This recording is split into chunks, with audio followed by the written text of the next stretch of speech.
નમસ્કાર, આપ જોઈ રહ્યા છો ઝી 24 કલાક। સૌથી મોટો સવાલ, બિહારના મહાસંગ્રામમાં આખરે કોણ મારે છે બાજી? એનડીએ બનાવે છે ફરીથી સરકાર કે પછી મહાગઠબંધન પર બિહાર મૂકે છે વિશ્વાસ?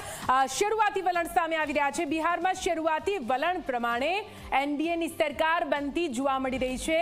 નીતિન કુમારની સરકાર પર બિહારે વ્યક્ત કર્યો છે વિશ્વાસ। જી હા, જવાબ ધીમે ધીમે મળી રહ્યો છે કે બિહારની જનતાનો વિશ્વાસ આખરે કોની સાથે છે।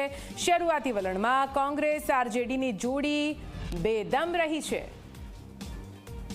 હાલ એનડીએ 160 થી વધુ બેઠકો પર આગળ ચાલી રહ્યું છે। મહાગઠબંધન પણ 80નો આંક નથી કરી શક્યું પાર। એટલે સીધી રીતે જોવા જઈએ તો અત્યારે હાલ જે વલણો સામે આવી રહ્યા છે, જે ચિત્ર સામે આવી રહ્યું છે તે પ્રમાણે બીજેપી અને એનડીએની સરકાર બનતી જોવા મળી રહી છે। નીતિશ કુમાર પર ફરી એકવાર અહીં બિહારની જનતા વિશ્વાસ મુક્તિ હોય તેવું સ્પષ્ટપણે લાગી રહ્યું છે।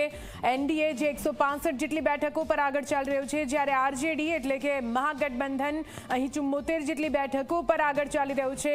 જીએસપી 2 જેટલી બેઠકો પર, બીજેપી ભારતીય જનતા પાર્ટી 73 બેઠકો પર આગળ ચાલી રહી છે। 73 બેઠકો પર અહીં જેડીયુ પણ આગળ ચાલી રહ્યું છે। આરજેડી 62 જેટલી બેઠકો પર આગળ ચાલી રહ્યું છે અને એલજેપી 13 જેટલી બેઠકો પર, હમ પાર્ટી પણ 3 જેટલી બેઠકો પર આગળ ચાલી રહ્યું છે। કોંગ્રેસની વાત કરીએ, કોંગ્રેસ 9 જેટલી બેઠકો પર આગળ ચાલી રહ્યું છે। વીઆઈપીને અત્યાર સુધી એક પણ બેઠક નથી મળી।